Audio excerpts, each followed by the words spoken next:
नमस्कार, आप देख रहे हैं इंडिया टीवी। आपके साथ मैं हूं मीनाक्षी जोशी। सुबह के 10 बजने वाले हैं। वक्त हो गया है दमदार 10 का। दो खास मेहमान हमारे साथ स्टूडियो में मौजूद हैं। वरिष्ठ पत्रकार अजीत द्विवेदी जी हैं हमारे साथ, पॉलिटिकल एनालिस्ट और सोशियोलॉजिस्ट अमिताभ तिवारी जी। बहुत स्वागत सर आपका भी।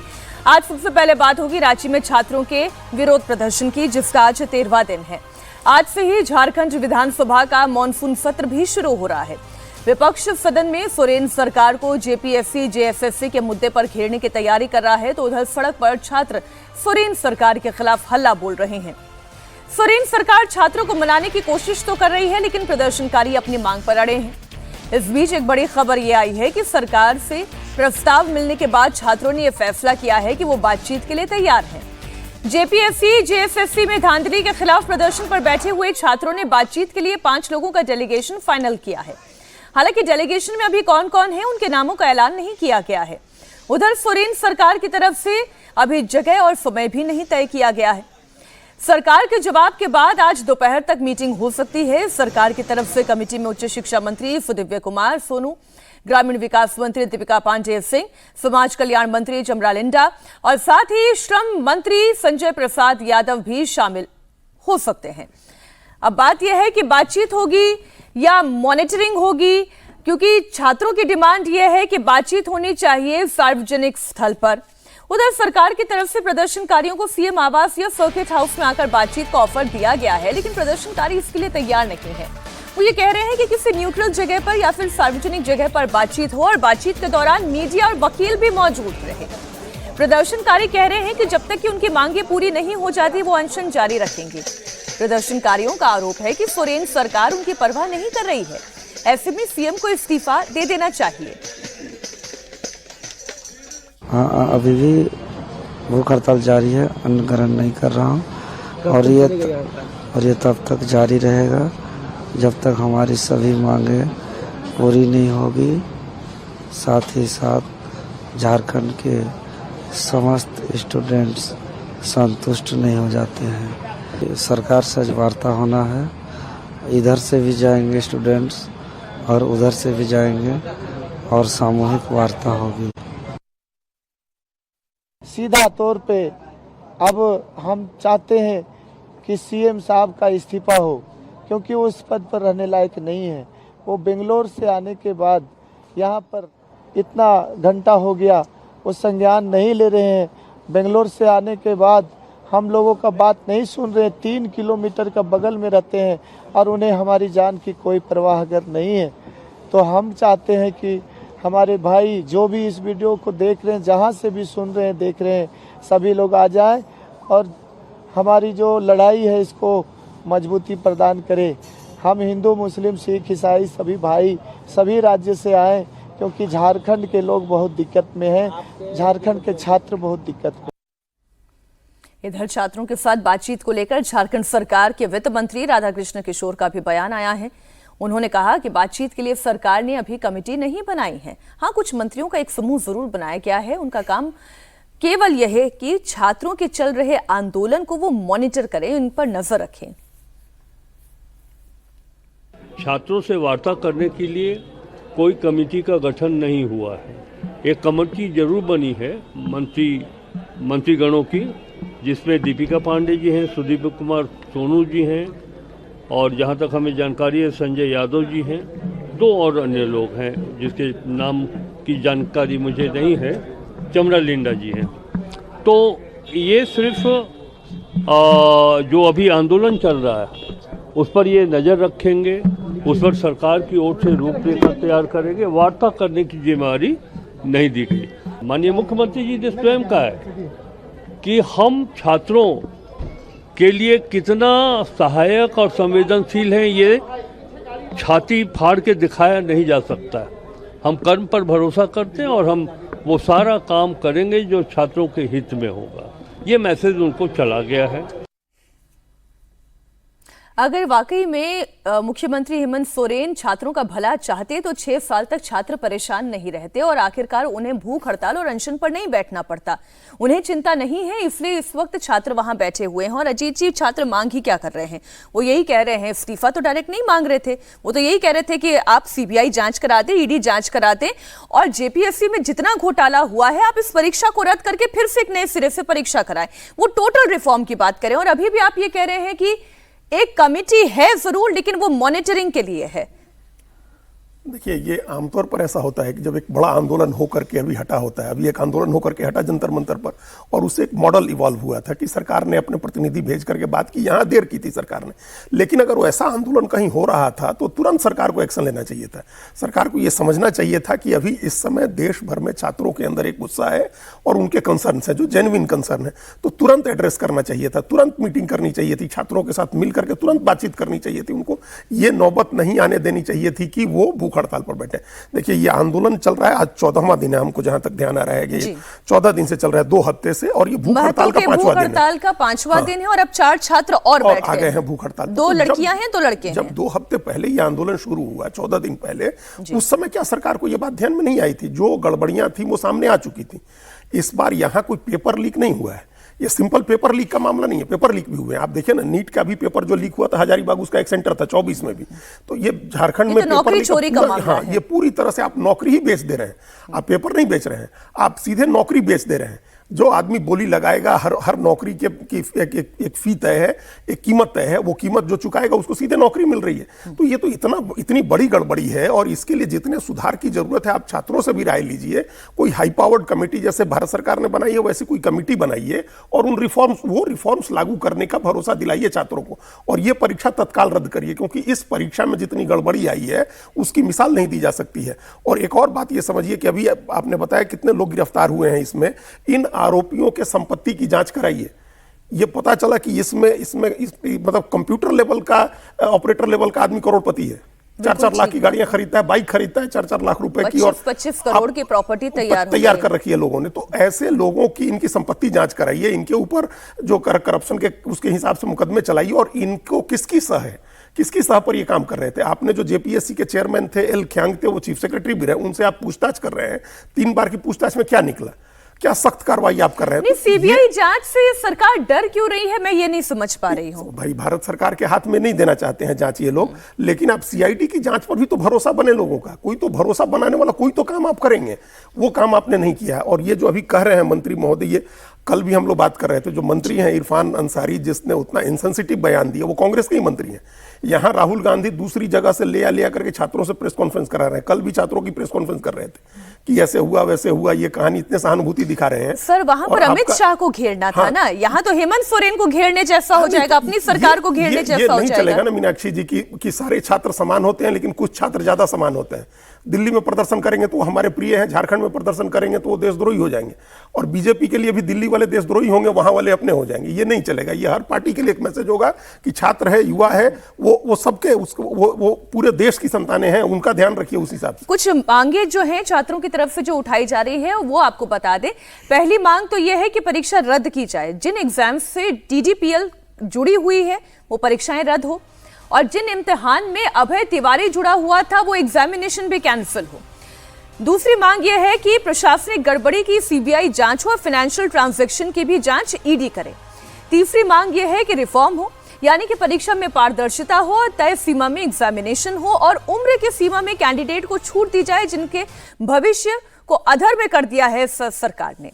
उधर सरकार के मंत्री इरफान अंसारी कह रहे हैं कि छात्रों की जो मांग है वो मानने वाली होगी तो मानी जाएगी। मैं इरफान अंसारी का बयान नहीं सुनाऊंगी, सुनाने लायक नहीं है, लेकिन ये जो बात अमिताभ जी कह रही है सरकार, आप बातचीत करने के लिए तैयार ही नहीं है। छात्र भूख हड़ताल पर बैठे हैं, विधानसभा का मॉनसून सत्र शुरू हो गया है, अब तो मार्च की तैयारी हो रही है। नहीं, देखिए क्या है कि अगर 2 हफ्ते से ये आंदोलन चल रहा है, इसका मतलब है कि 20 जुलाई जहां यहाँ पर स्टूडेंट प्रोटेस्ट हुआ और 1-2 राउंड की बातचीत मुझे लगता है हो चुकी होगी, उसके बाद से ये प्रोटेस्ट शुरू हुआ है। तो जैसा अजीत भाई साहब कह रहे हैं कि भाई सरकार के पास एक ऑलरेडी टेम्पलेट था कि दिल्ली में भी, मतलब झारखंड सरकार के पास, कि दिल्ली में एक ऐसा आंदोलन शुरू हुआ शुरू सरकार ने उसको सीरियसली नहीं लिया और बाद में ये इतना बड़ा आंदोलन बन गया है ना, जिसमें सरकार को अल्टीमेटली उनकी मांगे माननी पड़ी। तो जब एक ऑलरेडी टेम्पलेट था कि भाई छात्रों में रोष है, पूरे भारत में छात्रों में रोष है बेरोजगारी, पर्चा लीक एटसेट्रा को लेकर के, तो एक सेंसिटिविटी दिखानी चाहिए थी। अभी भी जो बातचीत की बात हो रही है वो कॉन्ट्राडिक्टरी बयान है, मतलब सरकार के टॉप मिनिस्टर्स ही कॉन्ट्राडिक्टरी बयान दे रहे हैं कि बातचीत की कोई कमेटी बनी है या नहीं बनी और है। वो ये जो कह रहे हैं कि बात मानने वाली होगी तो मानी जाएगी, इन चारों मांगों में से कौन सी बात मानने लायक नहीं है? नहीं, अगर इतने बड़े लेवल पे धांधली हो रही है तो बिना टॉप में किसी के सहमति या इंक्लूजन के बिना नहीं हो रहा होगा ये काम, करेक्ट। और उसको बचाने की कोशिश हो रही है, क्योंकि भाई कोई कंप्यूटर ऑपरेटर तो नहीं डिसाइड कर सकते किसकी जॉब लगेगी या किसकी नहीं। तो संवेदनशील मामला है। और आप देखिए ये भी कैसे, जब सरकार ने कमेटी की बात करी है, बात हो या मॉनिटरिंग की जो भी बात कर रहे हैं, जब सेशन शुरू होने वाला है मानसून का, तो जब मानसून सेशन शुरू होने वाला है तो सरकार को भी पता है कि अब बीजेपी या विपक्ष जो है इस मुद्दे को उठाएगा, तो उससे पहले कुछ न कुछ ये लीपापोती टाइप का ही मुझे काम लग रहा है, क्योंकि क्लैरिटी तो कुछ है नहीं। ठीक है, एक तरफ झारखंड में सरकार और छात्रों के बीच में बातचीत नहीं बन पा रही है, छात्र प्रोटेस्ट कर रहे हैं, और दूसरी तरफ एक डेडलॉक यहां पर दिल्ली में पार्लियामेंट में भी है। सरकार गतिरोध दूर करने की कोशिश कर रही है, नेता प्रतिपक्ष राहुल गांधी से बात कर रही है, लेकिन बात नहीं बन पा रही है। ऐसे में आज भी संसद में हंगामे के पूरे आसार हैं। संसद में कोई कामकाज नहीं हो पाएगा। थोड़ी देर में विपक्षी सांसद विजय चौक से लेकर संसद भवन तक मार्च करेंगे। पहले से ही तय था कि आज लोकसभा में एफसीआरए बिल पेश किया जाएगा और इस दौरान गृह मंत्री अमित शाह सदन में जवाब भी देंगे, लेकिन सरकार और विपक्ष के बीच में जब बात नहीं बनी तो फिर इस बिल को टाल दिया गया। आज लोकसभा में ये बिल पेश नहीं किया जाएगा। राहुल गांधी छात्रों पर हुए एक्शन के मामले में गृह मंत्री के बयान की मांग पर अड़े हुए हैं। समाजवादी पार्टी चढ़ावा चोरी की मांग को लेकर अड़े हुए हैं। एक तस्वीर आपके सामने हम रख देते हैं, एफसीआरए बिल, लेकिन खबर यही है कि आज के कामकाज में लिफ्ट नहीं किया गया है। मांग यही है, प्रधानमंत्री सदन में आए, होम मिनिस्टर सदन में आए, अपना बयान दे, डिस्कशन हो जाए। We are ready to take discussion. अगर डिस्कशन हुआ तो इस हल निकलेगा ना। अगर डिस्कशन नहीं है तो वो घर में बैठ के बात करेंगे, घर में सो जाएंगे। ये कैसा हो जाता है? ये पार्लियामेंट्री है, इसको वो तो डिसरेस्पेक्ट कर रहे हैं। ये अंदर आना नहीं चाहते। इतने दिन हो गए पार्लियामेंट शुरू होके, अंदर आके बयान देने को इनको क्या हो गया? ये क्या मुक्के है, बहरे हैं, क्या है? तेवर आपने विपक्ष के देख लिए हैं, लेकिन जो बातचीत करने के लिए, जो डेडलॉक खत्म करने के लिए सरकार की तरफ से कोशिश हो रही थी, उसमें अजीत जी जो संसदीय कार्य मंत्री है किरण रिजिजू वो थे ही, अर्जुन राम मेघवाल जो कि अभी कानून मंत्री हैं लेकिन संसदीय कार्य मंत्री का कार्यभार संभाल चुके हैं, उनका नाम था, पीयूष गोयल वाणिज्य मंत्री हैं, लेकिन ये राज्यसभा में लीडर रह चुके हैं। तो नाम चुनकर भेजे गए, लेकिन उसके बावजूद डेडलॉक नहीं खत्म हुआ। कल का जो आउटरीच था वो तो बहुत ही मतलब अच्छी पहल थी कि सीधे संसदीय कार्य मंत्री ने जाकर के राहुल गांधी से दिसंबर में बात की कि भाई आप, हम लोग इस पर ये आप है, आप सहयोग करिए। प्रियंका गांधी से भी बात हुई, मल्लिकार्जुन खड़गे से भी बात हुई, केसी वेणुगोपाल से बात हुई। केसी वेणुगोपाल ने तो सब कुछ बताया ही कि क्या बात हुई है, लेकिन अब ये दो स्पेसिफिक चीजें हैं कि चढ़ावा चोरी पर चर्चा हो और जो छात्रों के ऊपर 20 जुलाई को कार्रवाई हुई है उस पर गृह मंत्री आकर के सदन में बयान दे। और राहुल गांधी ने दो टूक कहा कि जब तक ये दो चीजें नहीं होंगी हम लोग नहीं सहयोग करेंगे, हम लोग संसद नहीं चलने देंगे। लेकिन एफसीआरए बिल के साथ साथ तो गृह मंत्री जवाब भी देने के लिए तैयार है। उसमें भी गृह मंत्री बोल सकते हैं, उसमें उस दिन आएंगे तो ये सारी चीजें भी बोल सकते हैं। लेकिन अब सवाल है कि जिस दिन पेपर लीक पर चर्चा हो रही थी उस दिन तो ये सारे मुद्दे आ गए थे ना। पेपर लीक पर एक दिन 9 घंटे की चर्चा हुई है, दूसरे दिन 7 घंटे की चर्चा हुई है लोकसभा में, फिर 6-7 घंटे की राज्यसभा में चर्चा हुई है, ज्यादातर चीजें आ गई हैं। अब ये सिर्फ एक ऐसी चीज है कि अमित शाह ही आकर के कहें, आपको अमित शाह को घेरना है, अमित शाह के खिलाफ नारेबाजी करनी है कि वो आकर के खड़े हो कहें। बातें सारी कही जा चुकी हैं, कोई नई बात नहीं है कहने के लिए। जो उसकी जांच हो रही है, सुप्रीम कोर्ट तक में सुनवाई हो रही है, तो क्या नई बात कही जाएगी। लेकिन यह है कि आपको संसद की कार्यवाही नहीं चलने देनी है। जो बिल है वो पास हो रहे हैं, बिना चर्चा के पास हो रहे हैं, इस बात का कोई किसी को ख्याल नहीं है। और एकदम यहाँ ये बात कहना जरूरी है कि सिर्फ आप 2 मांगे लेकर के अड़े हुए हैं, छात्रों के इतने बड़े हितैषी आप बन रहे हैं और झारखंड में छात्रों के साथ बातचीत करने को कोई तैयार नहीं हो रहा है। आपकी पार्टी का एक मंत्री है वो इस तरह के इंसेंसिटिव बयान दे रहा है, आपके दूसरे मंत्री कह रहे हैं कि कोई कमेटी नहीं बनी है और आप टाइम बाई कर रहे हैं, छात्रों को मरने के लिए आपने वहां छोड़ा हुआ है। तो ये नहीं चलेगा ना, ये विरोधाभास, ये दोहरा रवैया नहीं ना। चलेगा ये। लेकिन अटकाने भटकाने और लटकाने की ये जो रणनीति विपक्ष ने तैयार कर ली है, अब तो सरकार बात कर रही है, खुद रीच आउट कर रही है, इससे क्या राहुल गांधी कुछ हासिल कर पाएंगे? नहीं, राहुल एक तरफ जहां सरकार को लग रहा है कि ये मुद्दा अब हो चुका है, सेटल हो चुका है, छात्रों से अग्रीमेंट हो चुका है और उन अग्रीमेंट्स पे काम चल रहा है, राहुल गांधी किसी न किसी तरह से इस मुद्दे को ज्वलंत रखना चाह रहे हैं, क्योंकि उन्हें लग रहा है कि भाई युवाओं में एक रोष है और उसको एक्सप्लॉइट किया जाए इलेक्टोरल गेन्स, पॉलिटिकल गेन्स के लिए। दूसरी बात कि कहीं ना कहीं उन्हें ऐसा लग रहा हो कि अगर सरकार धर्मेंद्र प्रधान का रेजिग्नेशन ले चुकी या झुक चुकी छात्रों से, तो एक मौका उन्हें मिला है जिससे सीधा जो नंबर 2 हैं गवर्नमेंट में, अमित शाह, उनको टारगेट किया जाए। ठीक है, और सरकार को है कि उनकी डिमांड्स भी चेंज होते रहती हैं।